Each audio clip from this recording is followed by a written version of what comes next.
Amin dan lain sebagainya itu cuma 51% saja, 52% saja. Artinya kalau angkanya 51 dan 52%, walaupun memang persentase data yang masuk lebih lambat, itu punya peluang untuk terjadinya putaran kedua, karena angka 1 dan 2% itu mudah-mudahan bisa di-challenge, termasuk juga di-challenge yang 20 provinsi menang tersebut. Karena kalau menangnya kurang dari 20 provinsi, maka bisa terjadi putaran kedua juga. Itu data kuantitatifnya. Nah, kualitatifnya tadi, tim Amin harus bisa mengumpulkan, mengcompile semua kecurangan yang bisa di-compile dan membuktikan bahwa kecurangan ini terjadi secara terstruktur, sistematis dan masif.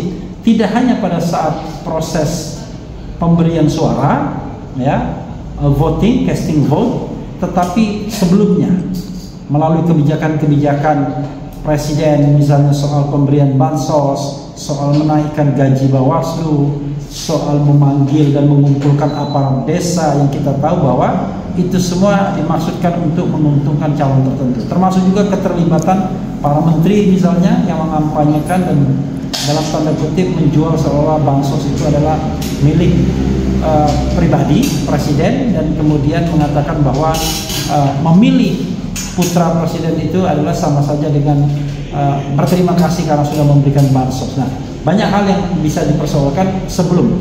Pada saat pencoblosan kemarin, banyak juga yang bisa dipersoalkan karena ada surat suara yang sudah tercoblos, ada input data yang aneh, misalnya 90 jadi 490, kemudian ada intimidasi dan lain sebagainya dan lain sebagainya. Kita juga nanti tetap harus mengawal proses penghitungan suara. Nah, dengan demikian mudah-mudahan MK tergerak hati nuraninya untuk kemudian bisa melihat soal ini.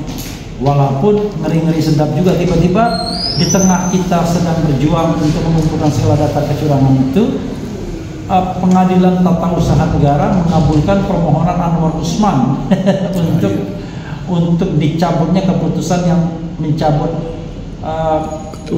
dia sebagai ketua Mahkamah Konstitusi. Tapi ingat, itu hanya putusan selah. Putusan selah menurut saya tidak perlu dilaksanakan terlebih dahulu karena itu bukan putusan yang inkrah, yang final.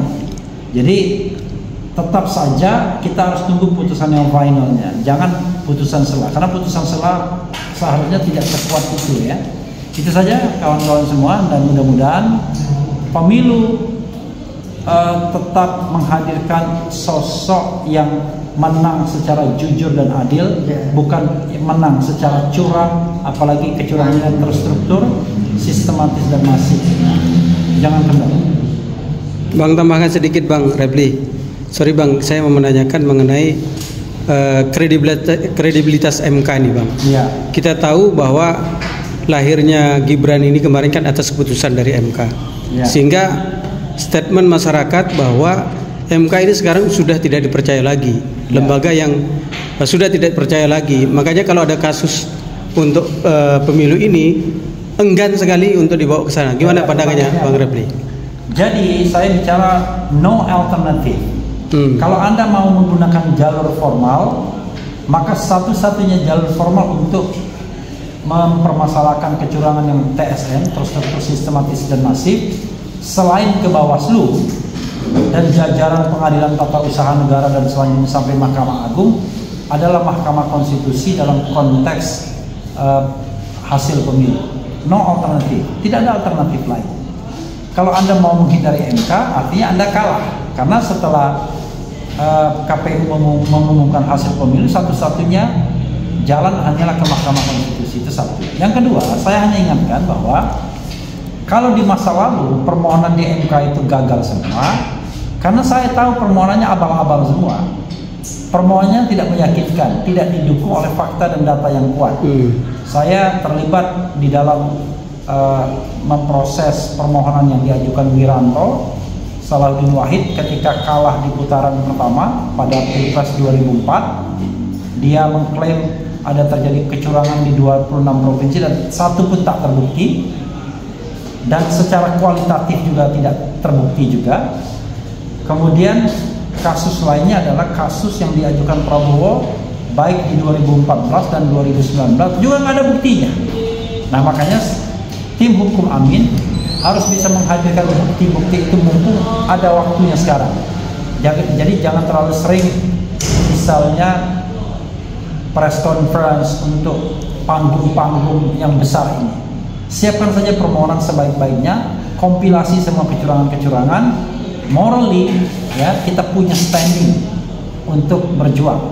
Dan kalau MK tidak melihat itu sebagai sesuatu kecurangan yang terstruktur, sistematis dan masif, ya jangan salahkan rakyat kemudian kalau dia menempuh jalur lain, people power misalnya. Tapi sekali lagi saya katakan ini jalur formalnya, jalur informalnya, jalur sampingnya saya tidak tahu. Ya, it is not my business. Bro, tadi saya wawancara para sukarelawan, relawan, mereka itu sudah mengalami frustasi, apalagi dengan hanya quick count ini kan secara psikologis terpukul juga, aduh pasti kalah. Jadi mungkin ada motivasi ke mereka, karena mereka bilang kalaupun kita sengketakan secara hukum sudah masif apa segala macam, pasti kita kalah. Mungkin kasih motivasi. Buat kawan-kawan sekalian, ya para relawan, pemilu itu tidak hanya soal menang dan kalah, tapi soal etika dan moralitas kita. Kita tidak mungkin diam dengan kecurangan-kecurangan yang ada.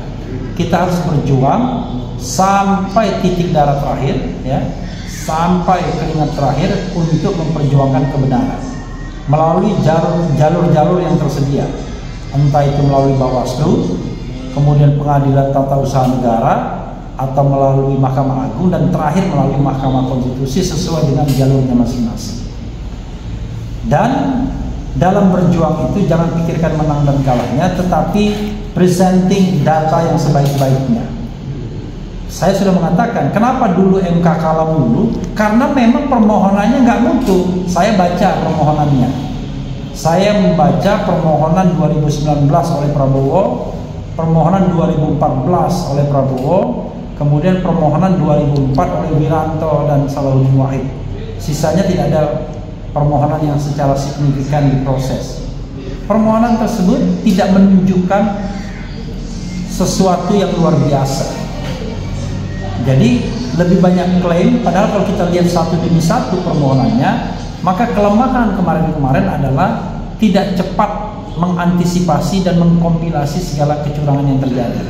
Sehingga ketika dibawa ke Mahkamah Konstitusi, secara kuantitatif tidak ada angkanya, secara kualitatif tidak meyakinkan. Nah, sekarang kita doakan tim hukum Amin itu mampu mempresenting, mampu menghadirkan data baik secara kuantitatif maupun secara kualitatif. Contoh kuantitatif sekarang ini, quick count dan juga real count KPU diarahkan untuk angka 56%. Padahal angka yang masih bergerak di misalnya kawalamin.org itu masih 51-52% saja kemenangan Prabowo. Artinya masih ada peluang bagi kita untuk terjadinya dua putaran. Seandainya memang Prabowo tidak mencapai 50%, atau kalaupun mencapai 50%, terbuka peluang bagi kita untuk mempersoalkannya, ya, karena angkanya, marginnya tidak terlalu lebar, yaitu 1-2%.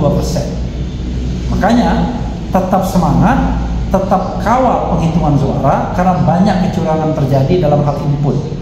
Saya menemukan fakta misalnya 90 di Pontianak, dihitung 490. Ada yang 80-an dihitung 880-an. Itu kan signifikan mempengaruhi pergerakan real count yang si rekap itu. Tapi sekali lagi yang resmi itu adalah manual. Nah, untuk hitung manual kita harus kawal, dan mudah-mudahan C1 dari saksi-saksi Amin tidak lenyap. Itu saja. Tetap semangat. Kalau koalisi antara tim Ganjar sama Anies tentang para relawan menyatukan data.